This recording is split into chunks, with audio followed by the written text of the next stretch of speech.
Insider's host and the ABC's national political lead, David Speers, joins us now. David, good to see you. Great to be with you. Lovely to see you in person. Lovely to see you in the studio. How are you going in this marathon election campaign? I don't know about the leaders. Their pace is unstoppable. Although, I must say, over the last week, we've had more stop-starts than we normally get in an election campaign, right? The Easter break, obviously Anzac Day today, the death of the Pope saw them pause campaigning for a bit. So I'm not sure they're both thrilled about the stop-start nature of it, but it's a reality of the timing of this campaign. And I guess it probably hurts Peter Dutton more than Anthony Albanese. He's the one behind, right? He's the one who needs to grab attention and turn this thing around. He's been losing ground. The one who's in front probably doesn't mind that people aren't tuned in every day. Particularly with so many people already heading to the polls. It's been extraordinary how many people have already decided, no, I've got enough information. I haven't seen the latest figures this morning, but I reckon it'll be around 1.5 million by now have already voted in the 3 days we've had of early voting. They're really big numbers. What does that mean? Does it mean people are, sometimes it's interpreted they're really keen to boot out the government so they're getting in to vote early?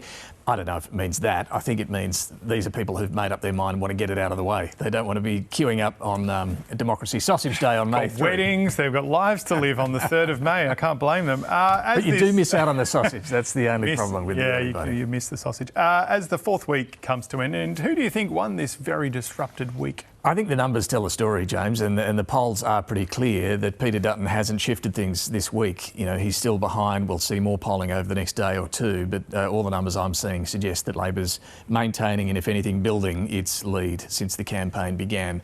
Peter Dutton, over the past week, look, he's had another stumble or two, particularly on a tax break for electric vehicles, which he said the other day he would keep, and then yesterday confirmed no, he wouldn't, denied that they'd changed position. He's also still having to explain and answer a lot of questions about his public service cuts, how he'd bring immigration down. They still remain a little unclear exactly how he'd do these things. Anthony Albanese, look, he's had a smoother week, but he had a bit of a weird stumble yesterday over the stumble that he took off stage. It's such a trivial thing, right? It's amazing that this has attracted so much attention. It's crazy. But the PM initially said, no, I didn't fall. Then yesterday morning he said, I did fall. And then he said, no, I was joking, I didn't fall. But there's footage of him falling, right? That's all a bit strange. They both did pretty well, I thought, in the third leaders debate. So probably no net change. I don't think it shifted the needle. They both did pretty well. But as I say, the polls are suggesting that it's still Labor in front.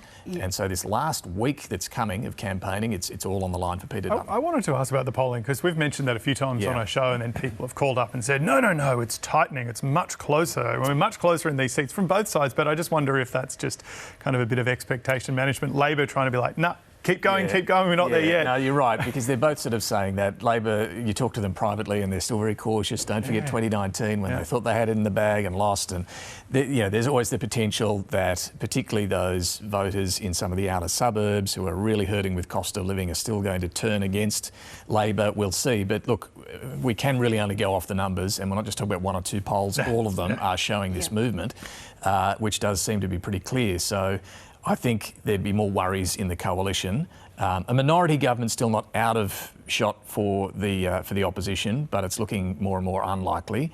It does look more and more like we'll get either a minority Labor government or even a majority Labor government returned.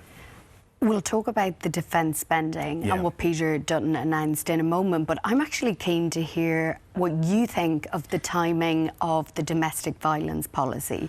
I've been stunned that this has not been something that's been discussed. Well, I agree. It hasn't been a priority for either. We've had a reaction from the government and the Prime Minister when it's been announced by Peter Dutton. Why so late to talk about what we can all acknowledge is a huge crisis in this country for women? You're absolutely right, and it surprised me a little too. I raised it on the show last Sunday.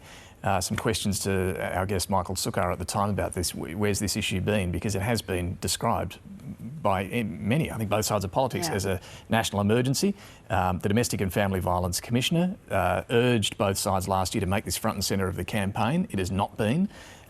Look, the government, I guess in their defence, did a big package last year in response to a rapid review of domestic violence. They had a big $4.7 billion package of measures, a lot of frontline legal support services and so on. But in the campaign itself, no, we haven't heard much. We did get from Peter Dutton this week a policy which includes things like making it illegal to use a mobile phone to track a partner, a register of domestic violence offenders that police would be able to access to share information.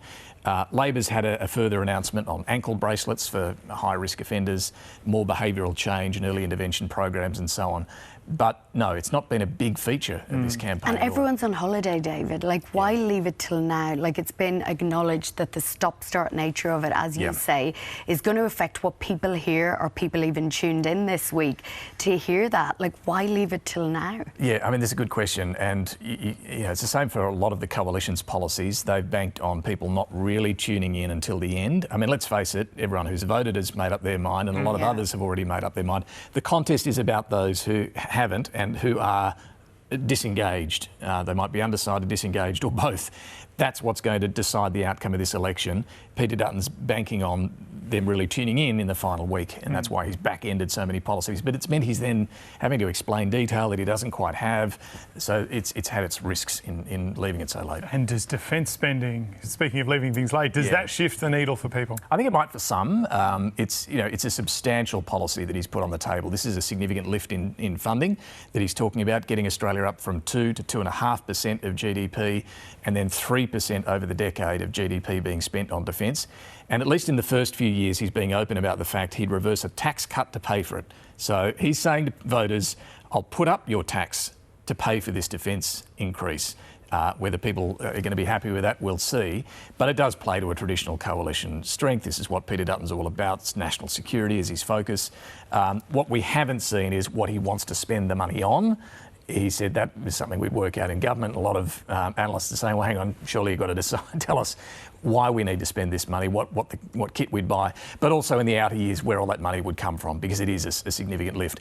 It is, however, in line with what a lot of experts, former defence chiefs like Angus Houston, former Labor leader Kim Beazley, what other countries are doing and calling for as well. It's not out of line with where other US allies are going at a time of growing concern about what's going on in the world.